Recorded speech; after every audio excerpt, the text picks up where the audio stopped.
Hi, I'm Kyle Kittleson with MedCircle, joined today by double board certified psychiatrist, Dr. Domenick Sportelli, or as we call him, Dr. Dom. Dr. Dom, thanks for joining us today on our mental health day here at MedCircle. Always great to be with you guys.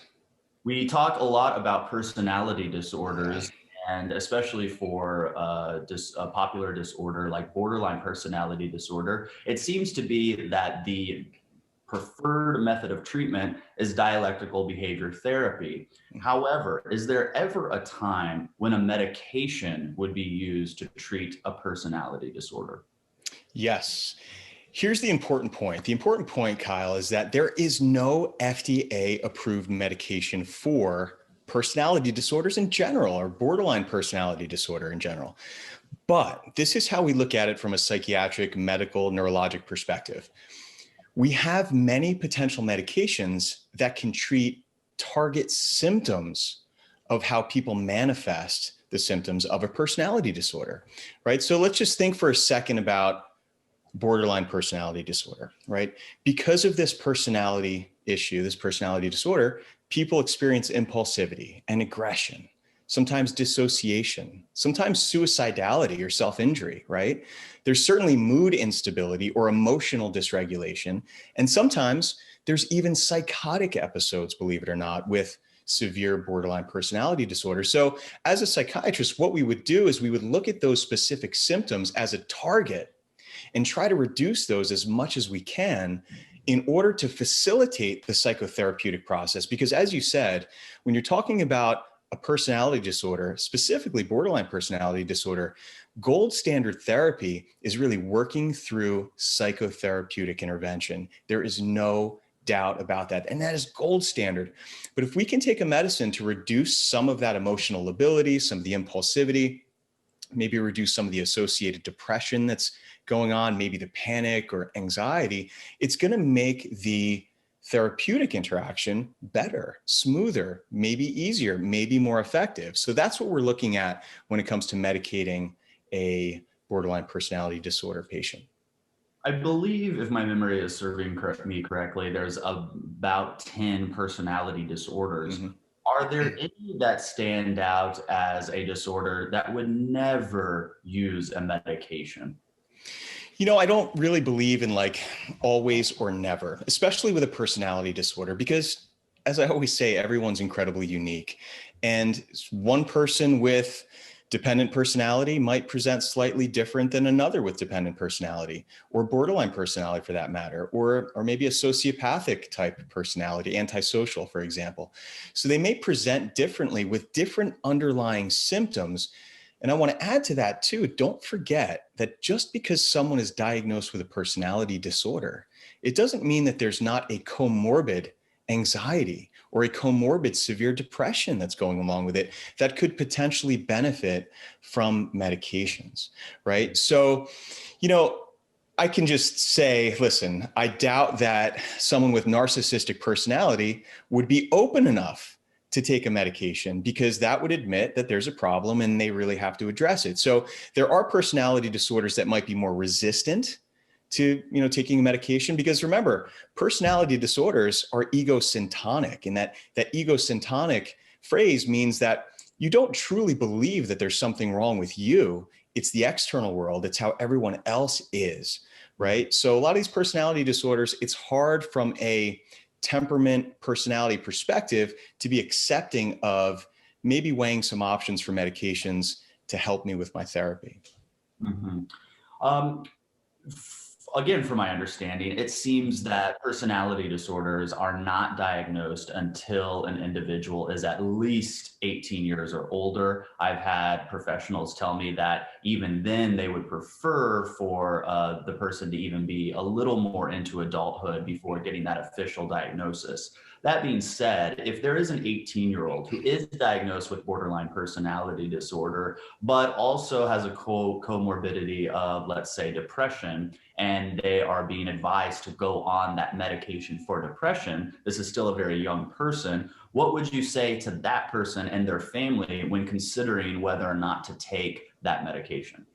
Yeah, again, I think what I would do is I would focus on the symptoms. What is this individual suffering with? Mhm. Regardless of how you label it, and I'm a stickler for labels, like actually being against labels. Being a psychiatrist, kind of surprising, but I don't care what you call it. I think it's important to have a collaborative understanding when you're working with clinicians in order to get the appropriate diagnosis and appropriate treatment. Don't get me wrong, but if an 18-year-old is self-injuring and very depressed and maybe suicidal and impulsive and so irritable that they can't get anything done, their interpersonal relationships are going down the drain, I think it's okay to really consider a medication for those reasons to help with that. And then again, foster that psychotherapeutic intervention.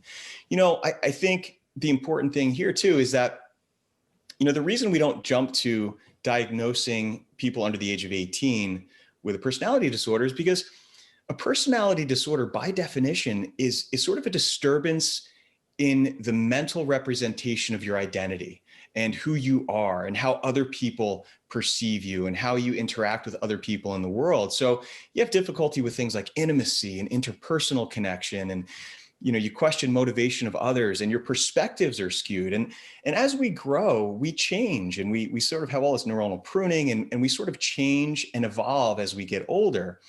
So you don't want to preemptively diagnose someone with a personality disorder when maybe they're potentially going through some sort of growth phase, right? Or a learning phase in their early adolescence or late adolescence. So, without diagnosing them with a personality disorder or a label, you could still certainly absolutely treat potential symptoms that are manifesting. Mhm. If you're interested in learning more about the different types of personality disorders, MedCircle has in-depth series on each one of those. You can explore them using the links below this video, or go to watch.medcircle.com and then scroll down to personality disorders to see all of our series on those different topics. Um, Dr. Dom, what if somebody uses a medication for something else, like a stimulant to treat ADHD? Could that have any side effects to a co-occurring personality disorder? Sure, sure. Listen, anything that we put in our body has multiple effects, right? And there is a lot of comorbid stuff, right? We know that people with personality disorders have higher incidence of substance abuse, for example, right? So for that reason, we certainly have to be careful what we prescribe. And I think that's the really gold point here, is that people with personality disorders, and I don't want to say this broadly, but they may have a higher likelihood of potentially abusing something that they would over medicate themselves with, right? So we have to be super, super careful when it comes to medicating certain individuals with personality disorder. But if someone's on a medicine, when you're looking at big picture, so for example, when I do an evaluation and I say, hey, I noticed that you're on a stimulant for ADHD and you've been on this stimulant since you were 11 years old, but now you seem to get very, very irritable, when you take it or when you're coming off it. Of course, that's a contributing factor to their overall presentation. And maybe just maybe it's exacerbating a problem and not helping a problem. So there is no question that when you're looking at big picture, you have to look at what medications each individual is on, because sometimes they're not helping the circumstances and can actually make things worse. What would you say to somebody who has been diagnosed with a personality disorder? They have been in treatment. They have gone to support groups. They have read the books. They have watched, the videos online. They have done everything that they feel like they can to address this pattern of behavior associated with this disorder. They haven't found the results that they want, and they are looking towards taking a medication to get them those results. Yeah, personality disorders they're challenging. They're really, really challenging because they're rooted in exactly what the definition states, our personality. And that's what we know about personality disorders, is we know that it's more developmental than it is, for example, genetic or biological, right? So these things are pretty deeply rooted. And the first thing I would say is, please don't lose hope and please don't give up, number one, because it does take time to work through these things. And I always say this to people, just because you've gone through therapy with one therapist doesn't mean that another isn't going to be awesome and beneficial, right? So that's number one. So before you even come to me for medications, I'm going to make sure that you're in the right therapeutic regimen, that you have a good rapport with your therapist, that you guys are really working to attain goals, that you're with someone that specializes in your personality disorder. Let's just say borderline personality disorder and dialectical behavioral therapy. I'll use the analogy. It's like going to a general practitioner if you really need a cardiovascular surgeon, right? You really need someone that specializes in this, because that's the focus of their training and their research and the majority of the people that they treat. So first and foremost, don't lose hope, because there are a lot of loose ends that could probably be tied up if you reevaluate the case. The other thing is, I think, as I always say, is diagnosis is the foundation of everything. I think we really need to make sure that the diagnosis is correct, because sometimes you find that, someone that's misdiagnosed with something isn't responding well to the conventional treatments. And hey, listen, it's because you're not treating the right thing, right? It's obvious in that respect. So a good rapport with a great therapist who specializes and is trained in your specialty. Do not give up. If you do decide to see a psychiatrist and do a team collaborative approach, which I think is the best approach, it's sort of the gold standard, you can address some of those symptoms while you're working through your therapy with some medication. And, don't necessarily be afraid of starting maybe an antidepressant or a mood stabilizer or something that might ease that transition to help you progress further in therapy, because maybe you hit a wall because you have so much angst or anxiety or sadness or dysthymia or whatever it is that's holding you back. Sometimes a medicine can kind of push you through that. So first and foremost, don't give up. Yes, absolutely. And as somebody who has seen a lot of therapists since I was 9 years old, there are good ones, there are great ones, there are okay ones, there are ones that make you angry and are great, there are ones that make you happy, but they never progress you through therapy. It's the hardest part, okay? Yep. I can't sugarcoat it. But if you can find the person or the people that you connect with, that work with you, that are specialized and educated, you can see results. I get the frustration. I totally understand. I have been there, but you can't get that. So again, don't give up. Dr. Dom, are there any medications or types of medications that you think may be more common than not when addressing someone who's living with a personality disorder? Yeah, definitely. So again, what we're going to do from a psychiatric perspective is target the symptoms that are causing you the most distress. And there are a lot of pitfalls when you're treating someone with a personality disorder and medication management. And a lot of what I see is what's called polypharmacy. It's just too many meds, and people end up just chasing their tail with all these medications because personality disorders are very complex and there are a lot of symptoms. So you want to address the symptoms that are most troubling and the ones that are holding you back the most, right? By really targeting the most distressing symptoms and then being patient. So to answer your question, we look at a few things. If we use borderline personality disorder as sort of a template here for how we're going to address it from a psychopharmacology standpoint, we're going to look at a few different things. We're going to look at affective dysregulation. Affective dysregulation just basically means the mood instability, right? Going from happy to sad to angry to irritable, right? To happy, even just all over the place. So you're going to look at that affective instability. And in most cases, it presents as depression and anxiety. And for that, we're going to use the typical antidepressant, which is the SSRI or the SSNRI medication, right? And that would be the target for those symptoms.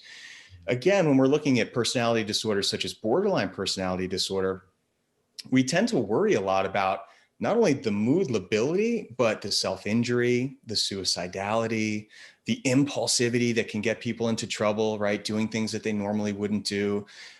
So we can use mood stabilizers for that. And that tends to help a little bit with that. And the mood stabilizers are very similar to medications that we would use for like bipolar disorder, for example.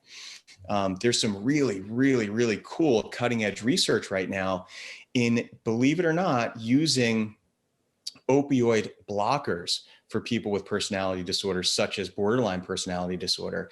And it's a very, very interesting phenomenon, but we think that people, from a theoretical standpoint, people that have a borderline personality disorder tend to not have a decent regulation of their endogenous opioid receptors, meaning they really can't feel pleasure and things are sort of dysregulated emotionally because of that.